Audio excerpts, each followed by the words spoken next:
Louvado seja nosso Senhor Jesus Cristo, para sempre seja louvado. Nós estamos reunidos e reunidos em nome deste Deus fantástico, maravilhoso, esse Deus que já disse tantas vezes, esse Deus que não cabe absolutamente em nada daquilo que o homem pensa, daquilo que ele criou, mas ele está muito além, muito acima do universo, da extensão do universo sem fronteira. Ele está muito além, porque ele não tem medida, ele não tem profundidade, não tem largura, não tem altura. Ele é imedível. E interessante que apesar de Deus ser tudo isso, ser esse Deus extenso em misericórdia, onde a sua misericórdia é tão vasta que ele nos surpreende quando lemos um texto que Jesus fala e nos propõe uma conversão através do Filho Pródigo, a extensão do amor deste Deus. Quando a gente fica pensando nas pessoas que vão ao encontro, que passam por um problema de enfermidade, ou vê alguém sofrendo na família, uma aproximação da morte, muda radicalmente suas vidas dentro dessas realidades. E quando eu me lembro de que eu entrei na igreja completamente coberto de sujeira, de vermes, de chiqueiro, do mundo completamente cheio de pecado, 37 anos praticamente sem, depois da primeira comunhão e até os 10 anos, 27 anos distante da Eucaristia, distante da confissão, do sacramento, distante de Deus, no chiqueiro. E Deus me abraça e me faz experimentar uma intensidade de amor inexplicável, que a única palavra que a gente tem para Ele não é palavra, são soluços e lágrimas de gratidão e de um sentimento que emociona de tal forma que não tem como não chorar, mas é um choro de alegria, são lágrimas de gratidão, são lágrimas de felicidade. E todos têm a mesma reação. Há pessoas que ficam chorando às vezes tempos, e quanto mais lembram de Deus, mais choram. Um choro emotivo, um choro de uma alegria que brota das entranhas do nosso coração pecador. E é óbvio que automaticamente as pessoas que fazem essa experiência logo correm e debruçam sobre o tribunal da misericórdia, que é o próprio confessionário, porque são levados não pelo conselho, por uma pregação, mas são levadas pelo Espírito que já está neles com toda a fidelidade, mesmo no pecado, desde quando foram batizados. E todas essas reações foram também as minhas. E você percebe com toda clareza tudo aquilo que é pecado, aquilo que é imperfeição, aquilo que são invirtudes, aquilo que não é do agrado de Deus. Você sabe a gravidade dos pecados e antes de ter esse abraço de Deus, literalmente não desconhecíamos a dimensão dos nossos erros, delitos anteriores. E como um divisor de água, que é essa experiência que a gente faz muitas vezes num grupo de oração, que tem como identidade o batismo no Espírito Santo, o mergulho, profundo nas águas, que é o próprio Jesus, que é vital a todos os homens, você sai dali completamente lavado, diferenciado. Dentro dessas águas fica toda a sua sujeira, todo o seu histórico passado, e você sai da água renovado, hidratado, completamente saudável, com pensamentos renovados. É um banho interno, interior. É um banho na alma.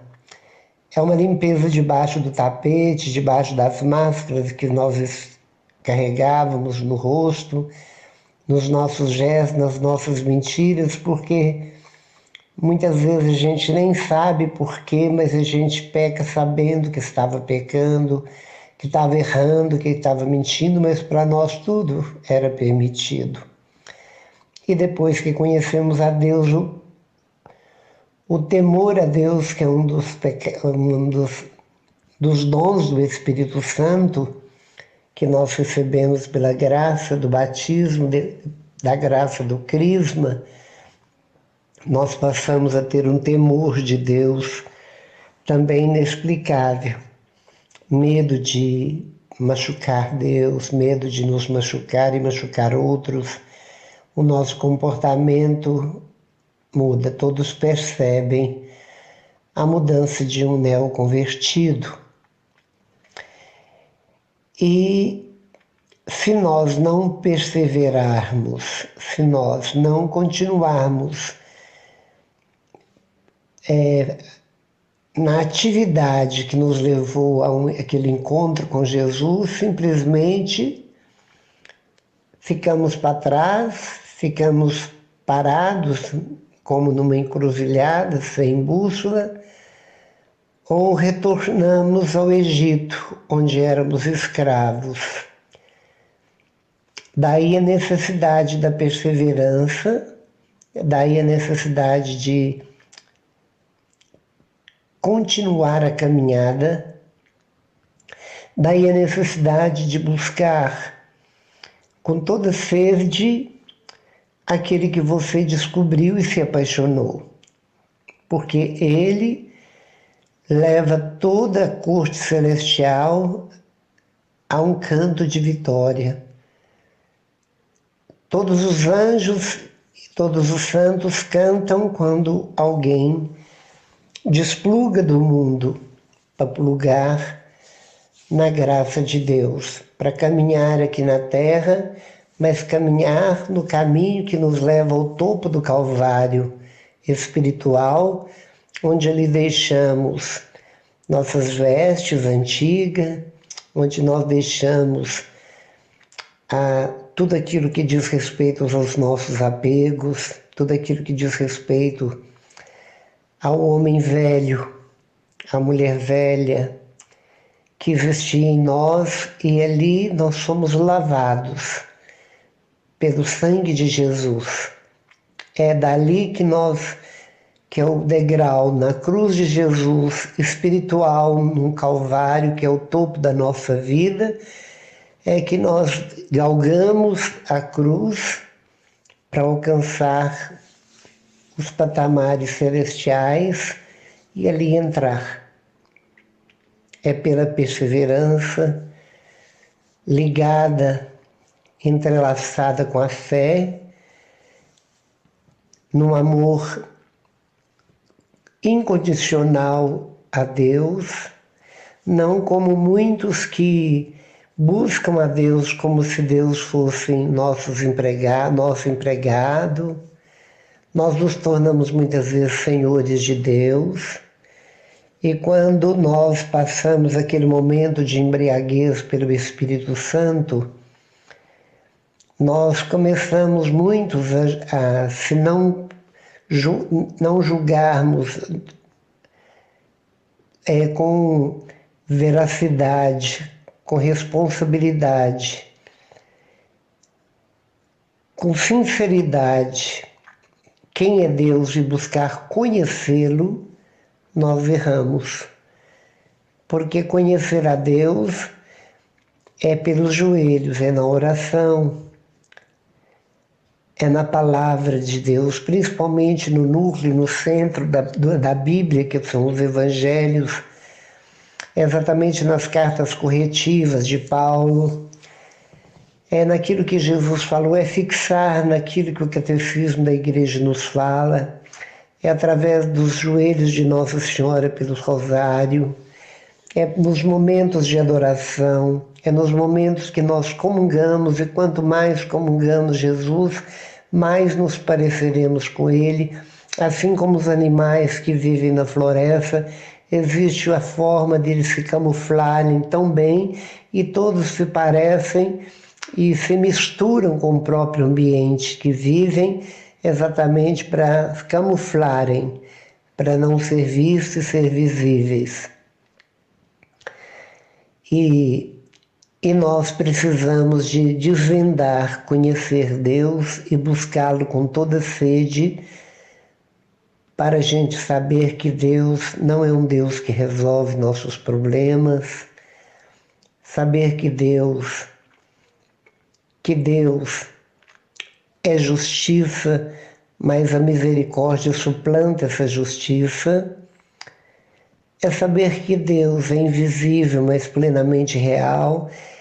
É passar a conhecê-lo de tal forma que vamos perceber nos acontecimentos Deus nos falando, não Deus nos manipulando, mas para aquele que entrega-se a Deus, abandona em Deus, Deus vai falando nos acontecimentos e nós vamos sentindo no coração que atitude tomar, que caminho tomar, que palavras dizer e por aí afora.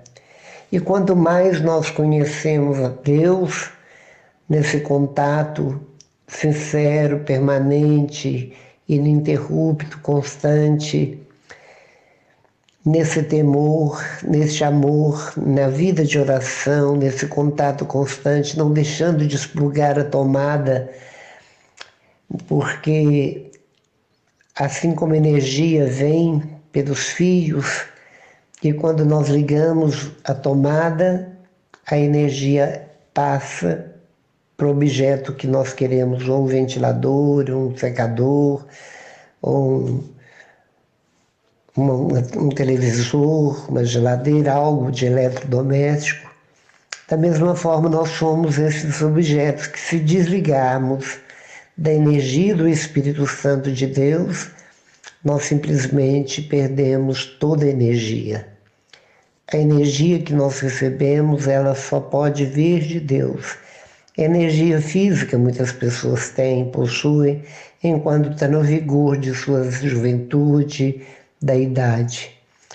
Mas existem velhos, pessoas frágeis, que não conseguem nem levantar da cama, que têm uma energia invejável, porque a cama se torna um altar. A pessoa que ali está deitada por longos anos, que são de Deus, elas não desplugam de Deus. É como se elas fossem uma oferenda, uma oblação, fosse uma entrega, um ofertório a Deus, porque seu coração só sabe orar enquanto ali está não na ociosidade, mas na impossibilidade de se deslocar para ir a uma missa, para ir a algum lugar onde a comunidade se reúne para tais eventos religiosos. Ela não vai, mas Deus vem até ela através do ministro da Eucaristia, Deus vem a ela nas suas orações, e é como eu vi minha mãe nos dias da morte dela. A mão trêmula, apalpando a cama, trêmula, e eu dizia, meu pai disse, o que sua mãe está querendo? Eu falei assim, ela está procurando o terço. E ela passou a vida inteira segurando um terço, rezando terços, e morreu buscando o terço. Buscando Nossa Senhora, é óbvio, né? E quando nós vamos conhecendo Deus, é claro que nós passamos por momentos de provas difíceis. São provas que Deus nos leva, como levou Abraão. Levou Abraão a viver aquela prova de sacrificar o Isaque. E Deus nos leva a inúmeras provas. Nós somos provados muitas vezes numa aridez, que muitas pessoas por ela passam. Muitas pessoas passam por um momento de deserto, onde parece que a nossa fé evapora, parece que uma preguiça, um desânimo chega quando é hora de participar de uma missa. Se ficarmos dentro dessa realidade e não olhar com muita fé, nós vamos perder o sentido da missa, que a rainha das orações já disse várias vezes. Nós não vamos ver e nem sentir alegria em rezar o texto, ele precisa ser rezado com alegria, e muitas vezes nós rezamos por obrigação, e é assim que deve ser. Devemos insistir mesmo que nós não sentimos nada, porque fé não é emoção, não é choro, não é lágrimas, não é sentir algo no peito, dentro de si, algo que esquenta, algo que esfria, algo que emociona, que motiva. Não, a fé é a atitude. É a atitude de perseverar, mesmo que tudo parece, mesmo que Deus parece ter evaporado, desaparecido. É aí que nós temos que mostrar a nossa perseverança e nossa fé. Parece que Deus se escondeu de nós, mas eu não me escondo de Deus. Eu sei que Ele está dentro de mim. Na realidade, meus sentimentos mudam, mas a minha fé, a fé é algo intrínseco. Não se perde a fé é algo que Deus nos dá. Nós trabalhamos a fé para que ela aumente. E nós vivemos momentos assim, e também depois passa essa tempestade de deserto, de um sentimento de solidão, e de repente Deus invade-nos novamente. Até digo isso muito, que às vezes parece que Deus brinca conosco de esconde. Mas Jesus fala, mas aqueles que perseverarem até o fim serão salvos. E muitas vezes Deus permite a nós graças que eu chamo de cortesias de Deus, às vezes grandes, às vezes pequenas, às vezes pequeninas. São exatamente um toque de Deus tão leve, tão pequeno, mas que nos leva a sentir Deus. A fé aumenta. É como se Deus dissesse para nós aqui, eu estou aqui, e de repente Ele some, mas Ele vem dar toques de cortesias para aquele que crê, como se quisesse dizer para nós, quando nós parecemos que vamos assim desistir, afastar, desacostumar, Deus vem e tudo requenta de novo. Com muitos isso acontece. Santa Teresa de Ávila foi uma das que nos revela no seu livro que por 3 anos ela ia para diante do sacrário e questionava e perguntava, Jesus, onde o Senhor está? E ele ali diante dela, mas ela não sentia-o, né? E assim muitos santos passaram pelos momentos de aridez. Muitos passaram. Eu confesso que eu nunca tive momentos assim de aridez prolongado, que eu não experimentei assim essa aridez, e muitas pessoas assim às vezes ficam incomodadas quando eu falo e quando eu partilho. Mas eu digo que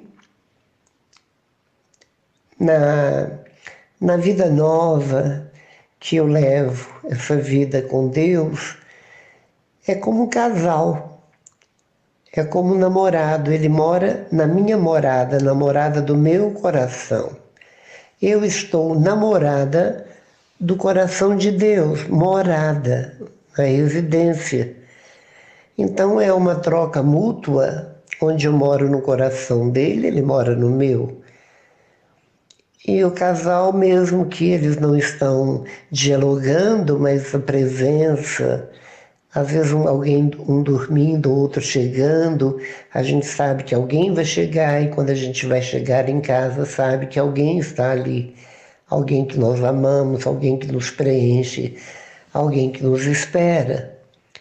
Muito mais do que isso, nós sabemos que Deus não está me esperando lá, ou ali, ou lá, não, Ele está aqui. Ele está plugado dentro do coração. E a palavra fala que Deus é fiel, e essa fidelidade se faz exatamente dessa forma intrínseca, onde Ele não nos abandona. Ele entristece, Ele parece que desaparece, mas Ele está ali. Ele está ali, Ele se mantém até o momento da nossa morte. Ele se mantém até o momento em que eu digo, se eu não quiser ele mais, ele entristece, nós contristamos o espírito, mas ele é fiel. Porque assim, quando morremos, nós morremos não querendo Deus, ele nos respeita, sofre, mas essa alma se perde e ela passa a despencar, a cair onde ela fez a escolha enquanto vivo. E Deus, como eu disse anteriormente, Ele nos permite determinadas cortesias. Eu me lembro, por um pequeno testemunho que eu dou, que eu ia à missa todos os dias, 6h30 da manhã, quando eu morava com meus pais, no bairro Santa Terezinha, eu ia à missa na catedral. Então a missa era muito rápida, meia hora, mas era uma missa, ela era celebrada por inteiro. E sempre que eu ia à missa, eu podia ainda, eu conseguia ainda ajoelhar, às vezes eu passava a missa toda ajoelhado. E eu gostava muito de sentar na parte de cima da igreja, o lado de cima, o lado direito, entrando nos bancos, ali naquelas fileiras de banco. E gostava de sentar num dos últimos bancos. E um dia eu levantava muito cedo, ainda estava escuro, e me aprontava rápido e subia para a missa. E teve um dia específico que eu cheguei, ajoelhei num dos bancos, na beirada do corredor, e ali eu cruzei as mãos sobre as testas, reclinei a cabeça sobre minhas mãos cruzadas, com os cotovelos sobre o paracorpo do geniflexório do banco, e vivi naquele momento o momento inicial da missa, a entrada do sacerdote, os ritos iniciais, o sinal da cruz, o ato penitencial com toda intensidade. Me mantive de olhos fechados, que eu gosto muito de ficar com os olhos fechados, pensando em Deus, numa introspecção, mas buscando Deus em mim, rezando, pensando, falando com Deus. E aí, nesse momento, eu permaneci de joelhos, fiz o ato penitencial e passei para outra dimensão, porém como se eu estivesse no mesmo lugar. Não era cochilo. Eu simplesmente sentia meus joelhos no geniflexório, senti meus cotovelos sobre o espalmar do encosto do banco que eu estava dobrado.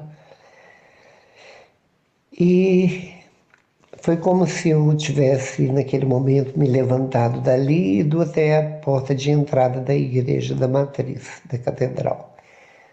E lá estava Nossa Senhora menina. Ela estava simplesmente com uma saia bem abaixo dos joelhos. Ela estava com anágua, porque o vestido a saia era mais ou menos rodada, franzida, mas o tecido é que me impressionava. A visão daquele tecido, ela era toda aparentemente de retalhos retangulares em várias posições, mas era tecido na forma de retalhos emendados, mas não era emendado, era um tecido só. E todos os bordados eram todos azul piscina, um azul esverdeado, de flores. E o tecido me chamava a atenção, que era um tecido que não era de algodão, que ele não era de nenhum tecido terreno, era um tecido que brilhava, mas era um brilho meio ofuscado, discreto, como era de Nossa Senhora. E a blusa dela branca, uma blusa mais solta, de manga japonês, manga fofada, manguinha fofada, e descia justa no braço até nos punhos, branquinha, de um tecido que era como da cor do fundo da saia, que tinha as estampas de azul sobre o fundo branco. Ela calçava um sapatinho tipo boneca, baixinho, e uma meia branca que vinha até, e a saia cobria a meia. E o sapato era um sapato tipo sapato boneca, sapato de uma pessoa mais jovem, criança, e na cabeça tinha um tecido, tinha um paninho amarrado, como se montasse igual as pastorinhas, a Lúcia e a outra menina. Aquele tecido branco que dobra-se como se fosse uma fralda, a parte mais longa daquele triângulo vai na cabeça e amarra, passa por cima das orelhas e amarra na nuca. E a parte de cima, que é uma ponta, vem, cobre o nó e desce um pouco para baixo. Era assim que ela estava, sem maquiagem, mas na sua beleza de juventude. E ela estava lá parada, segurando uma correinha comprida e tinha um carneirinho, um cordeirinho branquinho, com uma coleirazinha e preso na coleirinha a corda.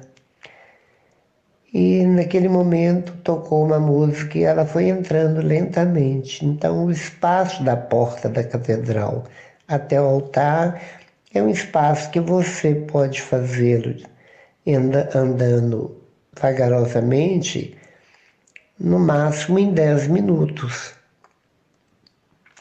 No máximo em 10 minutos, ou menos, claro. Né? E ela foi entrando pelo corredor afora central, indo em direção ao altar. E o cordeirinho no chão, como se fosse um cachorrinho, não puxado por ela, porque o cordão estava bambo, a cordinha estava bamba. E o cordeirinho ia na mesma velocidade, uma velocidade um pouco mais, porque ele era pequenininho, acompanhando a Virgem Maria. Então Deus mostrava o corpinho dele, a traseirinha dele andando, Nossa Senhora no ângulo, passando perto de mim, indo, e ela olhando só para o altar. E quando ela chega lá no altar, ela sobe as escadarias do presbitério, contorna o altar, e quando ela vai quando ela baixa e pega o carneirinho, ela vai e coloca ele em cima do altar, e ela até fica um pouco na ponta dos pés para alcançar e pôr ele exatamente no meio do altar. Então, o tempo que ela saiu da porta da igreja após meu ato penitencial, que eu fechei os olhos, não vi nenhuma palavra mais, tudo desapareceu. A palavra, o evangelho, o salmo, todo o ofertório, o rito da Eucaristia, o rito eucarístico, Pai Nosso, tudo. Quando ela lá na frente foi pôs o cordeirinho em cima do altar, eu acordei daquela visualização com o padre rezando: Cordeiro de Deus, que tirais o pecado do mundo, tende piedade de nós. Eu estava ajoelhado no mesmo lugar e passou toda essa cena. Então era uma cena que deveria ter sido demorada praticamente meia hora, porque o ato penitencial e o rito inicial foi muito breve, foi coisa de 5 minutos. Então, 25 minutos, ela andando, mas o andar dela foi de 25 minutos, mas aparentemente era o tempo de uns 5 a 10 minutos, e quando vai rezando o cordeiro, que já está quase no final dos ritos da missa, ela coloca lá na hora que fala: Cordeiro de Deus, que tirais o pecado do mundo. Fantástico essa visualização, até que veio ela escrevendo e nunca mais esqueci. Em outro momento de missa, isso me deu eu me lembro dos detalhes, da riqueza dos detalhes, por isso que eu sei que não é pensamento. Foi uma visualização onde Jesus mostrou, onde Deus mostrou Maria entregando o próprio Filho para a humanidade, para ser sacrificado em favor da humanidade toda, inclusive a mim. E um outro dia, como eu não sou muito distraído, não olho datas, eu vi um hábito um hábito tipo de freira, com escapulário marrom, com bege, e eu não sabia que dia era aquele. Quando eu cheguei na igreja, era dia de Nossa Senhora do Carmo. E a Nossa Senhora do Carmo veste, ela parece vestida exatamente com uma roupa assim, marronzada, com escapulário na frente, tipo freiras, monjas franciscanas. E era de Santa Teresa de Nossa Senhora do Carmo. Jesus me mostrou antes. Então, tudo isso que eu estou contando é para dizer o quanto Deus usa da nossa fé para nos dar cortesias para que nossa fé permaneça e nós sejamos perseverantes, porque são coisas sobrenaturais. E nesse dia de hoje, nessa mensagem de hoje, leve para você que Deus quer não só que o Luiz ou tantos outros santos que viveram, porque oxalá eu fosse santo já, eu desejo ardentemente ser para dar glória a Deus. Ser santo significa ser curado de todos os males espirituais que nós carregamos. Eu quero ser santo porque Jesus nos pede com toda clareza: sede santo como o Pai é santo. Para honrar a Deus em gratidão a Ele, ser santo é o maior presente que você dá para Deus. Mas muitos santos tiveram experiências místicas, assim como eu também fiz essa experiência, ainda estou vivo para falar para toda essa geração que ouve neste momento, que persevere, que permaneça, que não desista, que não fique de mal de Deus pela perda de um filho, de um parente ou por uma doença grave. Ao contrário, são provas necessárias para que nós possamos, por tudo isso, passar e vivermos na eternidade, na felicidade plena. Por isso, se entregue, abandone e agradeça a Deus por tudo aquilo, de ruim, de desagradável que você tem vivido na sua vida. E acredito que atrás de tudo isso, de todos esses acontecimentos, virá momentos de paz, de alegria.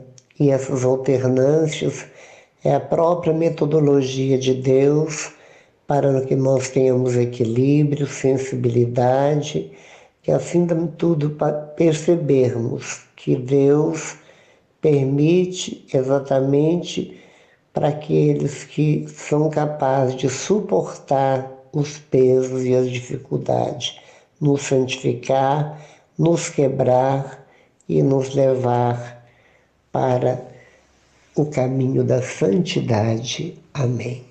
Estivemos unidos e reunidos em nome do Pai, do Filho e do Espírito Santo. Amém.